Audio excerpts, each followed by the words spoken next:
Olá, nós somos o grupo Under Fitness e hoje gostaríamos de apresentar para vocês nosso projeto final, que trata-se da classificação de gêneros de filmes. Esse projeto ele tem dois tipos de entrada, uma entrada baseando-se em imagens de pôsteres destes filmes e também uma entrada em relação à sinopse desses filmes. Nós vamos tratar, como são duas entradas, nós vamos tratar de maneira individual, primeiramente, trabalhando ali tanto com as imagens e depois com os textos. Feito isso, nós vamos fazer a classificação de qual gênero aquele determinado filme pertence, e cada filme pode ter múltiplos gêneros. Após fazer a carga do conjunto de dados, nós fizemos ali uma exploração em relação a esses dados para tentar identificar se existia algum tipo de ruído ou algum tipo de fuga de comportamento. Então, essas análises exploratórias, primeiro no conjunto das imagens, nós temos aqui três gráficos. O primeiro gráfico é em relação a qual o formato dessas imagens, e aqui nós estávamos buscando se haveria algum pôster que fugiria de um formato ali de uma folha A4 na vertical, e a gente consegue identificar que não, todas as imagens aqui elas seguem um mesmo padrão de uma folha A4 na vertical. Também avaliamos ali a quantidade de filmes desse conjunto de dados por ano, e a gente consegue acompanhar aqui que a partir da década de 80 a gente tem uma curva um pouco mais acentuada em relação à quantidade de filmes por ano, e também em relação a um gráfico de dispersão com a quantidade de filmes ou com a quantidade de avaliações em cada ano. E aqui a gente também consegue notar que a partir da década de 80 a gente tem uma visualização, pontos nesse gráfico de dispersão de uma maneira mais densa, ou seja, a gente obteve, ou nesse conjunto de dados, há mais avaliações a partir da década de 80. Em seguida, nós fizemos ali uma exploração em relação ao conjunto do texto, das sinopses, e identificamos quais são ali os principais gêneros que compõem esse conjunto de dados, sendo ali drama o gênero mais comum, com mais de 8.000 ocorrências. E também uma nuvem de palavras indicando quais são as palavras dentro dessas sinopses que são as mais comuns. E a gente consegue notar aqui que o one é a palavra que mais se repete dentro desses conjuntos de dados, com 3.265 aparições, e ali no final dessa lista nós pegamos os 10 itens mais frequentes, a palavra word com 1.775 aparições. Também identificamos quais são as palavras que mais se repetem em relação a um determinado gênero, ou que melhor classificam um gênero. Se a gente observar na nuvem de palavras do canto superior direito, nós temos ali o gênero de drama, e excluindo as palavras ali que já são mais comuns dentro de todos os gêneros, como one, life, new, true, find and finds, nós vamos ter aqui como as palavras que mais se repetem, as palavras que melhor identificam esse gênero, como love e years. Seguindo para a linha de baixo, nós vamos ter ali uma nuvem de palavras para comédia no canto inferior esquerdo, que vai ter ali as palavras family, young, friends e school como as palavras que melhor classificam comédia. E em relação a thriller, policy, killer e murder.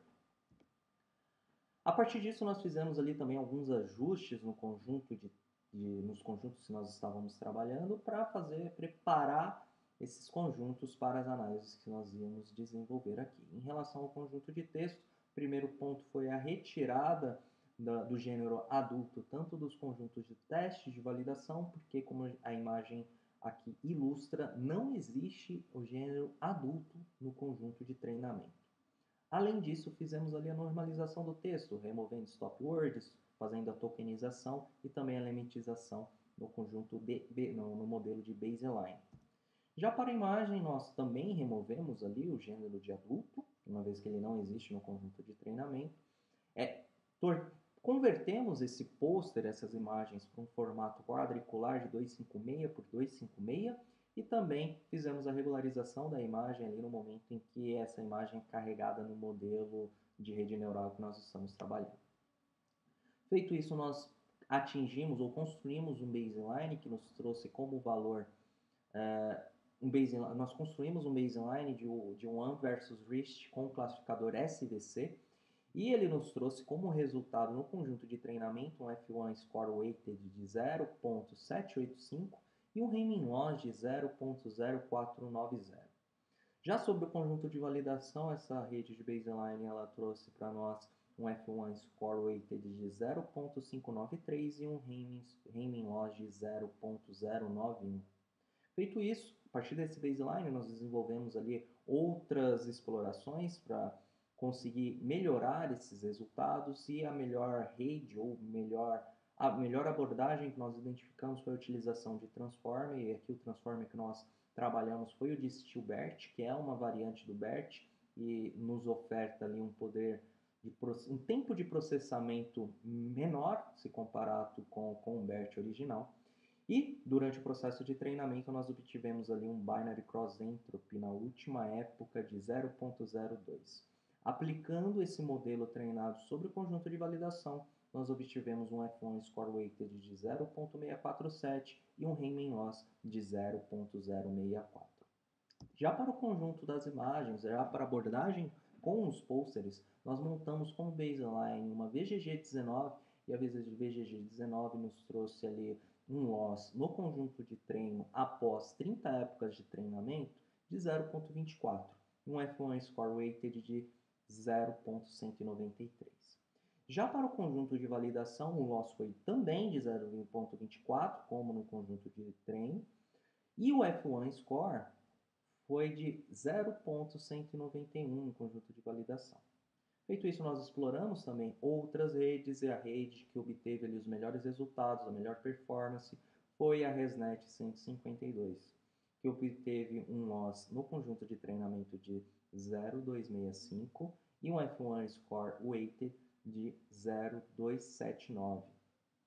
Já no conjunto de validação, o resultado foi para a loss de 0.272 e o F1 Score de 0.269.